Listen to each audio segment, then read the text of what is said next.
Hi friends, ఈ video చాలా important. అందుకే ఎంతైతే అంత మీరు షేర్ చేయండి. ఎందుకంటే ఇందులో చాలా ఇంపార్టెంట్ ఇన్ఫర్మేషన్ ఉంది. మస్తు మందికి యూజ్ వస్తుంది. ఇంకా ఇప్పట్లాగానే ఈ వీడియోకి కూడా పర్టికులర్గా నేను అనుకున్నన్ని లైక్స్ అట్లా వస్తే నేను ఒక ఐటమ్ ఇస్తాను మీకు. ఐటమ్ గురించి తర్వాత చెప్తాను. కాబట్టి వీడియో ఇప్పుడే లైక్ కొట్టేయండి. అట్లనే సబ్స్క్రైబ్ చేసి ఉండకపోతే చేసేసి పక్కనున్న బెల్ బటన్ కూడా నొక్కేయండి. ఎందుకంటే ఇలాంటి సూపర్ ఇంట్రెస్టింగ్ ఇంకా ఇంపార్టెంట్ వీడియోస్ వచ్చినప్పుడు మీరు 100% గ్యారంటీడ్గా మిస్ అవ్వకుండా ఉంటారు. ఇంకా ఈరోజు టైటిల్ అయితే మీరు చూశారు కదా, ప్రొజెక్టర్స్ అంటే ఎవరికి ఇష్టం ఉండదు. ప్రతి ఒక్కరి ఇంట్లో మంచి పెద్ద స్క్రీన్ మీద 100 to 200 ఇంచెస్ స్క్రీన్ పైన ఫుల్ క్వాలిటీలో డాల్బీ అట్మాస్ ఆడియో తోటి పెద్దగా మన అంటే సినిమాటిక్ ఎక్స్పీరియన్స్ ఇంట్లో ఒక హోమ్ థియేటర్ రూమ్ చేసుకొని ఎంజాయ్ చేయాలని ప్రతి ఒక్కరికి ఉంటుంది. ఈవెన్ నేను చెప్తున్నా కదా, మిడిల్ క్లాస్ వాళ్ళు కూడా అంటే నాకు అడుగుతూ ఉంటారు, బడ్జెట్లో చెప్పండి సార్, సినిమా లాగా కనపడేలాగా ఏమన్నా ఉందా, 5,000 10,000లో చెప్పండి అని మస్తు మంది నాకు తెలిసిన వాళ్ళు అడుగుతుంటారు. ఇంకా కొంతమంది అయితే ఎంత ఎక్స్పెన్సివ్ అయినా పర్వాలేదు, ఖతర్నాక్ సినిమా ఐమాక్స్లో అట్లా చూసినట్టు ఫీలింగ్ రావాలి, ఏ ప్రొజెక్టర్ తీసుకోవాలని 5,000 నుంచి మొదలు పెడితే 1,50,000 ఇంకా మీకు లేజర్ ప్రొజెక్టర్లు, షార్ట్ త్రో లేజర్ ప్రొజెక్టర్లు చాలా ఉన్నాయి. అవన్నీ కొంటూనే ఉంటారు అందరు, ఎల్ఈడి ప్రొజెక్టర్లు అవి. కానీ చాలామందికి ఒక క్వశ్చన్ మార్క్ ఉంటుంది, స్క్రీన్ ఏం తీసుకోవాలని చెప్పేసి. అందుకే ఈ వీడియో చేశాను నేను, ఎందుకంటే చాలామందికి ఆ డౌట్ క్లియర్ అయిపోతుంది అని చెప్పేసి. యాక్చువల్గా స్క్రీన్స్లో చాలా వెరైటీస్ ఉంటాయి అంటే రకరకాలు ఉంటాయి. కాబట్టి మనం చాలా డీప్గా వెళ్ళొద్దు, ఎందుకంటే జనరల్ పబ్లిక్కి కూడా అర్థమయ్యేలాగా నేను చెప్తాను. నేను చెప్పాను కదా ఈ వీడియోకి అంటే ఏదో ఐటమ్ ఇస్తానని చెప్పేసి మన సబ్స్క్రైబర్స్కి. అది బోల్ట్ది డైవ్ ప్రో అని నా దగ్గర స్మార్ట్ వాచ్ ఉంది. ఒక 5,000 లైక్స్ దాటిన తర్వాత ఈ స్మార్ట్ వాచ్ మన సబ్స్క్రైబర్స్లోంచి ఎవరినో ఒకరిని పిక్ చేసి నేను ఇచ్చేస్తాను. అంటే నా దగ్గర చాలా రివ్యూకి ఐటమ్స్ వస్తూ ఉంటాయి కదా, అన్నీ నేను ఎందుకు పెట్టుకోవడం, ఇచ్చేద్దామని మొన్నటి వీడియోలో చెప్పాను కదా, అట్లా అప్పుడప్పుడు ఇచ్చేస్తూ ఉంటాను. అయితే 5,000 లైక్స్ మర్చిపోవద్దు. ఇంకా లైక్ అయితే కొట్టేశారు కదా, కొట్టేయకపోతే కొట్టేయండి. ఇంకోటి, నేను రీసెంట్గా నాకు 2-3 డేస్ బ్యాక్ ఇది బేకి ప్రొజెక్టర్ స్క్రీన్ ఒకటి బెంగళూరు నుంచి వచ్చింది. ఎప్పుడో బుక్ చేసి మర్చిపోయినా, నెల తర్వాత ఇప్పుడు వచ్చింది. చాలా చీప్ ఉండింది. ఇది 1,500 రూపాయలకే తెప్పించిన. మీకు ఓపెన్ చేసి చూపిస్తాను. ఆల్రెడీ నేను ఓపెన్ చేసి టెస్టింగ్ చేసి చూసుకున్నా కూడా మీకు జస్ట్ అన్బాక్సింగ్, ఇంకా ఇందులో ఏం లేదు. జస్ట్ ఒక కార్డ్బోర్డ్ బాక్స్లో ఇది సింపుల్ ప్రొజెక్టర్ స్క్రీన్ అని రాసేసి డిఫరెంట్ సైజెస్ అవైలబుల్ ఉన్నాయి ఇందులో. 60, 70, 84 ఇంచ్, 100 ఇంచ్, 120 ఇంకా 150 ఇంచెస్. అంటే నేను తెప్పించింది 100 ఇంచ్ స్క్రీన్ 1,500కి తెప్పించాను. ఇందులో మీకు స్టిక్కర్స్ వచ్చినాయి, డబుల్ టేప్ స్టిక్కర్స్, అంటే వెల్క్రో స్టిక్కర్స్ ఇవి. మీకు దీనికి స్క్రీన్కి బ్యాక్ సైడ్ ఒకటి పెట్టాలి, గోడకు ఒకటి పెట్టేసి ఈ స్క్రీన్ గోడ పైన అంటించేస్తే సరిపోతుంది. కానీ నాకు డౌటే, ఇది ఆగుతుంది నా స్టిక్కర్స్ పైన. ఇంకోటి, ఇది సింపుల్ గ్రే కలర్ స్క్రీన్ ఉంది, హై రిఫ్లెక్టివ్ సర్ఫేస్ ఉండేసి మీకు ఒక సైడ్ షైనీ సర్ఫేస్ ఉంది, లోపల సైడ్ వచ్చేసి మీకు మ్యాట్ ఫినిష్ ఉంది. ఇటు రెండు చూపించేస్తా, మ్యాట్ ఫినిష్ ఇంకా షైనీ సర్ఫేస్. ఈ షైనీ సర్ఫేస్ సైడ్ మీరు ప్రొజెక్ట్ ఇమేజ్ చేసుకోవాలి, అంటే ఇటు సైడ్ స్క్రీన్ లాగా యూజ్ చేయాలి. లోపల సైడ్ యూజ్ చేస్తే చాలా డిమ్ ఉంటుంది, కన్ఫ్యూజన్ ఉంటారు కొంతమంది, ఇటు కరెక్టా అని.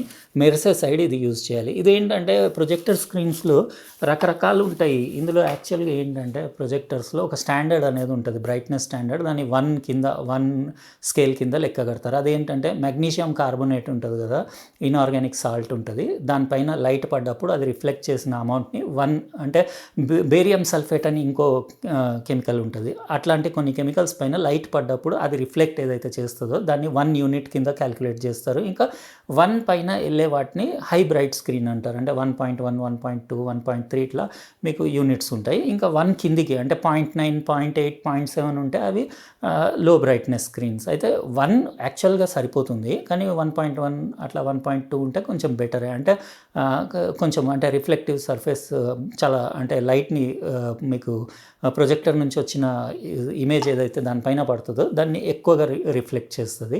అయితే ఇందులో డిఫరెన్స్ ఏముంటుందంటే, ప్రొజెక్టర్ స్క్రీన్స్లో మామూలుగా ఇప్పుడు లైట్ గోడ పైన పడ్డప్పుడు ఆ గోడ స్కాటర్డ్ లైట్ లేకపోతే కాన్సన్ట్రేటెడ్ లైట్ రిఫ్లెక్ట్ చేస్తుంది. స్కాటర్డ్ లైట్ అంటే మీకు లైట్ పార్టికల్ దాన్ని స్ట్రైక్ చేసినప్పుడు అది అబ్జార్బ్ అయ్యి మళ్ళీ స్కాటర్ అయ్యి రిఫ్లెక్ట్ అవుతుంది. అంటే మీకు ఒక పార్టికల్ తగిలిన తర్వాత ఆ పార్టికల్ అన్ని డైరెక్షన్స్లో బయటికి వెళ్తుంది. అదేంటంటే అది వైడ్ వ్యూయింగ్ యాంగిల్స్ ఉంటాయి. అంటే మీరు ఎటు కూర్చున్నా సేమ్ డిఫ్యూజ్డ్ లైట్ ఉంటుంది, కాబట్టి మీకు అన్ని వైపుల నుంచి సేమ్ కనపడుతుంది. సేమ్ క్వాలిటీ ఉంటుంది.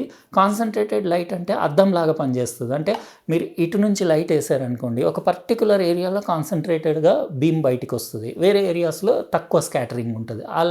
అలాంటి సర్ఫేసెస్ ఏంటంటే మీకు వ్యూయింగ్ యాంగిల్ తక్కువ ఉంటుంది. అంటే ప్రొజెక్టర్ ఎక్కడ పెట్టినరో అక్కడి నుంచి మీరు ఒక 30 నుంచి 50 డిగ్రీస్ యాంగిల్ వరకు చూస్తేనే కరెక్ట్ కనపడుతుంది. ఆ తర్వాత వెళ్తే మీకు ఏదో అంటే సమ్ మిర్రర్ లాంటి అంటే బాగా షైనింగ్ రిఫ్లెక్టివ్ సర్ఫేస్ ఉన్న మెటల్స్ అట్లాంటి సర్ఫేస్ మీద చూస్తున్నట్టు ఫీలింగ్ వస్తుంది. సైడ్ నుంచి అంత బాగుండదు, అంటే నారో ఏరియా ఉంటుంది వ్యూయింగ్ యాంగిల్ అట్లా. అయితే 2 డిఫరెంట్. అయితే ఇప్పుడు బెంగళూరు నుంచి నేను తెప్పించింది కూడా అదే నారో టైప్దే. అది కొంచెం బ్రైట్ ఉంటుంది, ఎందుకంటే లైట్ని కాన్సన్ట్రేట్ చేసి రిఫ్లెక్ట్ చేస్తుంది కాబట్టి అది చూసే వ్యూయింగ్ యాంగిల్ మధ్యలో మనం కూర్చుంటే నార్మల్ వైట్ స్క్రీన్ కంటే ఇది కొంచెం బ్రైట్ అనిపిస్తుంది. కానీ సైడ్కి వెళ్ళినప్పుడు మొత్తం ఖండం అయిపోతుంది, దాని పిక్చర్ క్వాలిటీ గలీజ్గా ఉంటుంది.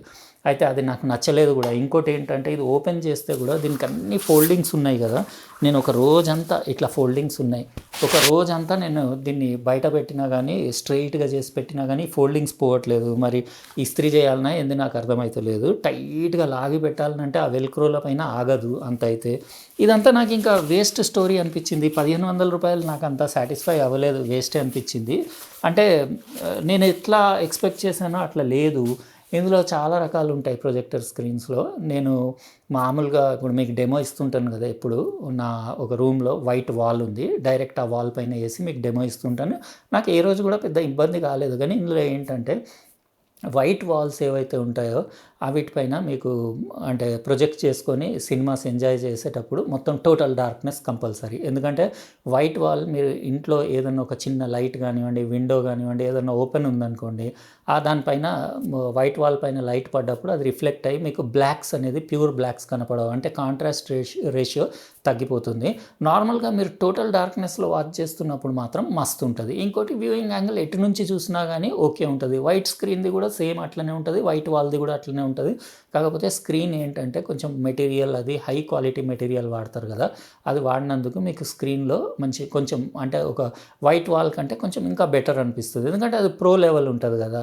ఇంకా మీకు అకాస్టికల్లీ ట్రాన్స్పరెంట్ స్క్రీన్స్ అని కూడా సపరేట్ దొరుకుతాయి. అదేంటంటే మీరు ఒకవేళ సెంటర్ స్పీకర్ స్క్రీన్ వెనకాల పెట్టుకోవాలనుకున్నారనుకోండి, అకాస్టిక్ అంటే మీకు సౌండ్ వేవ్స్ ఏవైతే ఉంటాయో స్క్రీన్లోంచి మధ్యలోంచి వచ్చినట్టు వినపడాలి కదా, అప్పుడు స్క్రీన్ సౌండ్ని బ్లాక్ చేయొద్దు. అందుకే సినిమా థియేటర్స్లో మీకు అకాస్టికల్లీ ట్రాన్స్పరెంట్ స్క్రీన్స్ యూస్ చేస్తారు. అది వెనకాల ఉండే స్పీకర్స్ నుంచి వచ్చే సౌండ్ ఫ్రంట్ లెఫ్ట్ రైట్, కొంతమంది స్క్రీన్ బయట పెడతారు, కొంతమంది జస్ట్ స్క్రీన్ ఎడ్జ్లో బ్యాక్ సైడ్ పెట్టేస్తారు. అట్లాంటి సౌండ్స్ అన్నీ మీకు అందులో బ్లాక్ అవ్వకుండా డైరెక్ట్ వచ్చేలాగా మీకు ఫ్రంట్ 3 ఛానల్స్ సౌండ్ క్లారిటీగా వచ్చేలాగా ఏ మాత్రం అకాస్టికల్లీ అది బ్లాక్ చేయకుండా ఉండే స్క్రీన్స్. అవి కొంచెం ఎక్స్పెన్సివ్ ఉంటాయి, ఎందుకంటే స్క్రీన్ మీకు లైట్ కూడా రిఫ్లెక్ట్ చేయాలి, సౌండ్ కూడా పాస్ త్రూ చేయాలి, అంటే సౌండ్ దాంట్లోంచి రావాలి. కాబట్టి అదంతా మన ఇంటి పర్పస్కి అవసరం లేదు, ఎందుకంటే అంత కాంప్లికేటెడ్ ఎవరు పెట్టుకోరు. ఎక్స్క్లూజివ్గా ఎవరైనా హోమ్ థియేటర్ రూమ్ డిజైన్ చేసుకొని అక్కడ స్క్రీన్ వెనకాలే సెంటర్ స్పీకర్ ఉండాలనుకునే వాళ్ళు అలాంటి స్క్రీన్స్కి వెళ్ళొచ్చు.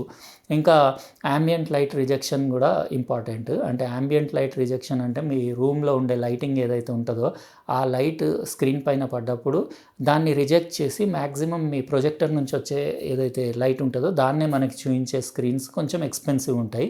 అట్లాంటి స్క్రీన్స్ ఏంటంటే మీకు యాంబియంట్ లైట్ కొంచెం లోపలికి వచ్చినా చేసినా కానీ మీకు స్క్రీన్ మీద సడన్గా అంటే కాంట్రాస్ట్ దిగకుండా ఉంటుంది, కానీ అవి కొంచెం గ్రేయిష్ టింట్లో ఉంటాయి. అట్లా మీకు ఇంకా పవర్ఫుల్ ప్రొజెక్టర్స్కి వెళ్ళినప్పుడు అందులో ఇంకా డార్క్ టింట్స్కి వెళ్ళొచ్చు, కానీ దాని మీకు రిఫ్లెక్టివిటీ కూడా తక్కువ ఉంటుంది, 0.8 0.7 అట్లా ఉంటుంది. అంటే ప్రొజెక్టర్ కూడా చాలా పవర్ఫుల్ తీసుకోవాల్సి వస్తుంది, కానీ మస్తు కనపడుతుంది. అందులో మీకు కాంట్రాస్ట్ కూడా అట్లనే ఉంటుంది, కొంచెం అటు ఇటు లైట్ లీక్ అయినా కానీ రూమ్లో మీకు పిక్చర్ ఇమేజ్ క్వాలిటీ బాగానే ఉంటుంది. ఇప్పుడు లేజర్ ప్రొజెక్టర్లు అలాంటివి షార్ట్ త్రూ ప్రొజెక్టర్లు చాలా బ్రైట్ వస్తున్నాయి కదా, వాళ్ళు అలాంటి స్క్రీన్స్కి వెళ్ళొచ్చు. అయితే ఇవన్నీ ఎక్స్పెరిమెంట్లు చేసుకున్నా నేను. ఇలాంటివి అయితే కొనకండి మీరు, ఏవైతే మెటాలిక్స్ టైప్ సర్ఫేస్ ఉండేసి షైనీ సర్ఫేస్ ఉంటుంది కదా, అలాంటివి తీసుకోకండి, ఎందుకంటే అవి కాన్సన్ట్రేటెడ్ బీమ్ మీకు వదులుతాయి కాబట్టి particular narrow angle viewing angle ఉండేసి బాగుండదు. సెంటర్లో కూర్చొని అది కూడా డిఫరెంట్ ఉంటుంది, మీకు చూపిస్తాను. జస్ట్ ఒక ఏదన్నా బాక్స్ పైన ఇట్లా వేసేసి వాల్కి దానికి తేడా చూపిస్తాను. నాకు అస్సలు మజా రాలేదు, బేకార్ అనిపించింది ఆ స్క్రీన్.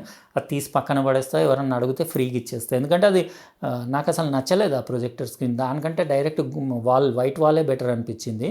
ఇంకోటి నేను ఒకటి మధ్యలో ట్రై చేసిన, ఒకసారి మా ఇంట్లో కబర్డ్స్ వర్క్ జరుగుతుంటే నేను neutral grey colour Decolam matte ఫినిష్ది తెప్పించిన.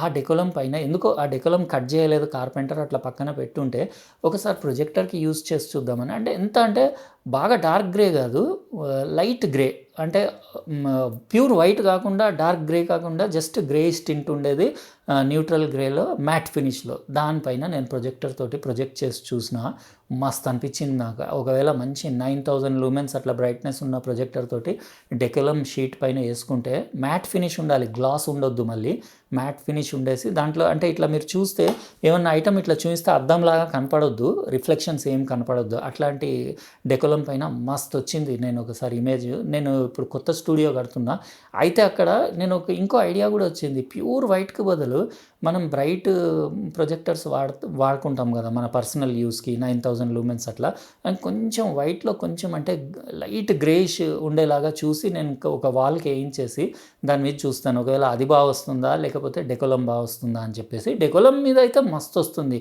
ఇంకోటి డెకోలం సపరేట్గా ఒక స్క్రీన్ లాగా కూడా మనం వెనకాల ప్లైవుడ్ పెట్టి కొంచెం ఇట్లా కర్వ్డ్ షేప్ తీసుకొని కూడా ఫిట్టింగ్ చేయించుకోవచ్చు, వెనకాల వాల్ మౌంట్ చేసుకొని ఇంకా అటు ఇటు జరిపేలాగా అవన్నీ ఐడియాస్ చేయొచ్చు డెకోలం షీట్ తోటి. ఎందుకంటే స్టిఫ్ ఉంటుంది కదా డెకోలం షీట్. ఇంకా మోర్ దాన్ ఇనఫ్ ఒక ఫుల్ సైజ్ డెకోలం షీట్ మీకు మూవీస్ వాచ్ చేయడానికి చిన్న థియేటర్ రూమ్లో అయితే మస్తు అయిపోతుంది. అయితే అట్లా డిఫరెంట్ అయితే ఇదేంటంటే చాలామందికి యూజ్ వస్తుంది కదా. మీరు అంటే బడ్జెట్లో ప్రొజెక్టర్లు కొనే వాళ్ళు అస్సలు స్క్రీన్ జోలికి వెళ్ళకండి. బెస్ట్ ఏంటంటే ప్యూర్ వైట్, అందులో ఏ టోన్ లేకుండా, అంటే బ్లూయిష్ లేకపోతే కొంచెం క్రీమ్ కలర్ అట్లా కాకుండా ప్యూర్ వైట్, ఏషియన్ పెయింట్స్లో ప్యూర్ వైట్ వస్తుంది మీకు. ఏషియన్ రాయల్లో అందులో ప్యూర్ వైట్ తీసుకోండి, కొట్టేయండి, దానిపైన ప్రొజెక్టర్ తోటి మీరు స్క్రీన్ లాగా యూజ్ చేయండి, గోడ పైన మస్తు ఉంటుంది. కాకపోతే టోటల్ డార్క్నెస్ ఉండాలి. మీరు రూమ్లో వేరే యాంబియంట్ లైట్ లీక్ అయ్యి మీకు యాంబియంట్ లైట్ ఉందంటే నథింగ్ బట్ మీకు కాంట్రాస్ట్ తగ్గుతుంది. కాకపోతే ఈ స్క్రీన్స్ ఉన్నాయి కదా, ఇవి వైట్ స్క్రీన్ కంటే ఇలాంటి స్క్రీన్స్లో కొంచెం కాంట్రాస్ట్ బెటర్ ఉంది, అంటే బ్లాక్ లాగా మంచిగా కనపడుతున్నాయి. వైట్ స్క్రీన్లో అదొక్కటే ప్రాబ్లం, కాంట్రాస్ట్ రేషియో అనేది కొంచెం తక్కువ ఉంటుంది. అయితే ఇట్లా డిఫరెంట్ అయితే అనవసరంగా ఖర్చులు పెట్టకుండా సింపుల్గా వైట్ వాలే బెటర్. ఇప్పుడు అది మీకు పెట్టి నా వైట్ వాల్కి దానికి డిఫరెన్స్ ఏముందో ఒకసారి జస్ట్ చూపించేస్తాను. ఫ్రెండ్స్, ఇక్కడ నేను బేకీది ప్రొజెక్టర్ స్క్రీన్ది మీకు జస్ట్ సింపుల్ డెమో ఇచ్చేస్తాను. ఇక్కడ ఏంటంటే ఇంకా ఇది అది కంపారిజన్ రెండు డిఫరెంట్ అట్లా చూపిస్తే మీకు అర్థం కాదని చెప్పేసి నేను డైరెక్ట్ ఏం చేశానంటే ఒకటి ఎంటీ బాక్స్ ఉంటే దానిపైన ఇది బేకీ స్క్రీన్ పెట్టని, ఇక్కడ సగం నుంచి పైది వాల్, ఇది మీరు వాల్కి దీనికి డిఫరెన్స్ చూడొచ్చు. యాక్చువల్గా అక్కడ కెమెరాలో అది మీకు డిఫరెన్స్ అంత తెలుస్తుందో లేదో కానీ రియల్గా చూస్తే మాత్రం నాకు వాల్ పైనే చాలా ఎక్సలెంట్ అనిపిస్తుంది. ఇక్కడ నాకు అంత నచ్చట్లేదు. అంటే దీనిపైన సంథింగ్ ఏదో సిల్క్ క్లాత్ ఉంటుంది కదా, ఆ సిల్క్ క్లాత్ పైన చూస్తున్న ఫీలింగ్ వస్తుంది. అంటే ఒక్కొక్క యాంగిల్లో ఒక్కొక్క డిఫరెంట్ టైపు ఆఫ్ లుక్ ఉంది. ఇది అటు సైడ్ వెళ్తే వేరే రకంగా కనపడుతుంది, ఇటు సైడ్ వెళ్తే వేరే రకంగా, సెంటర్ నుంచి వేరే రకంగా. ఇక్కడ ఇది ఏం లేదు, ఇది ఎటు నుంచి చూసినా కానీ ఇది పర్ఫెక్టే ఉంది పైది. ఇప్పుడు రూమ్లో నేను సీలింగ్ లైట్లు ఆన్ ఉంటే ఇట్లా ఉంది పరిస్థితి. అయితే ఇది ఏంటంటే మీకు బ్లాక్ లెవెల్స్ అవి ఇందులో కొంచెం, అంటే ఈ స్క్రీన్లో బ్లాక్ లెవెల్స్ కొంచెం దీనికంటే బెటర్ ఉన్నాయి. ఇందులో మీకు ప్యూర్ బ్లాక్ లాగా లేదు, ఇందులో బ్లాక్ కొంచెం మంచి అంటే కాంట్రాస్ట్ ఇందులో ఎక్కువ ఉంది. అదొక్కటే డిఫరెన్స్, అంతేగాని బేకార్ ఉంది. ఇది యాక్చువల్గా ఇది మీరు రూమ్ లైట్లు, ఇప్పుడు నా దగ్గర సీలింగ్ లైట్లు ఆన్ ఉన్నాయి కదా, అది ఆఫ్ చేస్తే ఇదే బెటర్ కనపడుతుంది. అయితే అట్లా ఏంటంటే మామూలుగా బడ్జెట్ ప్రొజెక్టర్లు అట్లా మీరు వాడుతున్నప్పుడు స్క్రీన్లు వాటి సెటప్ల గురించి డబ్బులు స్పెండ్ చేసి ఎక్స్పెరిమెంట్లు చేయడం అవన్నీ వేస్ట్. సింపుల్గా వైట్ వాల్ మీద ప్రొజెక్టర్ తోటి మీరు స్క్రీన్ లాగా యూస్ చేసేసి సినిమా చూసుకోండి, ఆ రూమ్లో ఉన్న లైట్లన్నీ ఆఫ్ చేసేయండి. అదే బెస్ట్ వే, ఇంకేం లేదు. ఇంకా నేను చెప్పినా కదా డెకోలం పైన అని చెప్పేసి, ఏమన్నా మీ దగ్గర బడ్జెట్ కొంచెం ఎక్కువ ఉంటే ఒక ఫుల్ సైజ్ డెకోలం షీట్ తీసుకొని లైట్ గ్రే కలర్ది మ్యాట్ ఫినిష్లో అది మీరు ఫిక్స్ చేయించుకుంటే ఇంకా బెటర్ ఉంటుంది. అది నేను చెప్పినాను కాదు, మీరు పర్సనల్గా ఒక చిన్న డెకోలం ముక్క దానిపైన వేసి మీరు చూసుకొని ఓకే అనిపిస్తే అప్పుడు చేసుకోండి. అట్లా నేను పాసిబిలిటీ ఉంటే నేను డెకోలంది కూడా తయారు చేసి, అంటే నాకు ఒకవేళ ఛాన్స్ ఉంటే చేసినప్పుడు నేను అది మీకు వీడియో తీసి అది కూడా చూపిస్తాను. కానీ నార్మల్గా ఏ డబ్బులు ఖర్చు పెట్టకుండా మ్యాట్ ఫినిష్లో ప్యూర్ వైట్ వాల్ మీరు ఏషియన్ది రాయల్ వైట్ తీసుకొని అది కొట్టేసి స్క్రీన్ లాగా యూజ్ చేసుకోండి. More than enough. ఇంకా అదే పర్ఫెక్ట్ అనిపించింది నాకు అన్నిటికంటే.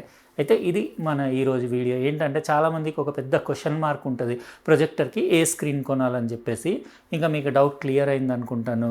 చీప్ బడ్జెట్ ప్రొజెక్టర్ స్క్రీన్లు కొనకండి. కానివ్వండి, ఇంకా మీరు ప్రీమియం అంటే కొంతమంది 8, 10, 15 లక్షలు పెట్టి థియేటర్ రూమ్లు అంటే రెడీ చేయించుకుంటారు కదా, అలాంటి వాళ్ళు మీరు అకాస్టికల్లీ ట్రాన్స్పరెంట్ స్క్రీన్స్కి వెళ్ళండి. ఎప్పుడంటే మీ సెంటర్ స్పీకర్ కానివ్వండి, ఏదైనా స్పీకర్ స్క్రీన్ బిహైండ్ ఉంటే, అది కూడా మీరు స్క్రీన్ బయటికే ఉంది కనపడేలాగా ఉంది అని అంటే మీకు అకాస్టికల్లీ ట్రాన్స్పరెంట్ స్క్రీన్ కూడా అవసరం లేదు.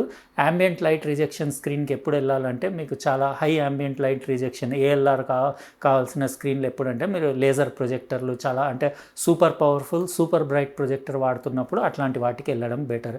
లేకపోతే రీజనబుల్ కాస్ట్లో అవైలబుల్ ఉన్న ఏదైనా మంచి బ్రాండ్ స్క్రీన్ తీసుకుంటే సరిపోతుంది. ఇది ఈరోజు మన వీడియో. లైక్స్ మర్చిపోకండి, 5000 లైక్స్ రావాలి, వస్తే నేను అది బోల్ట్ వాచ్ ఇచ్చేస్తాను మన సబ్స్క్రైబర్స్లో ఎవరినన్నా పిక్ చేసి. అయితే ఎలా అనిపించింది వీడియో మీరు చెప్పండి. ఇంకా అట్లనే చాలామందికి ఎంత అయితే అంత షేర్ చేయండి, ఎందుకంటే ప్రొజెక్టర్ స్క్రీన్ల పైన చాలామందికి డౌట్లు ఉంటాయి, అవన్నీ క్లియర్ అయిపోతాయి. రేపు ఇంకో ప్రోడక్ట్ తోటి మళ్ళీ మంచి వీడియోలో కలుస్తా. బాయ్.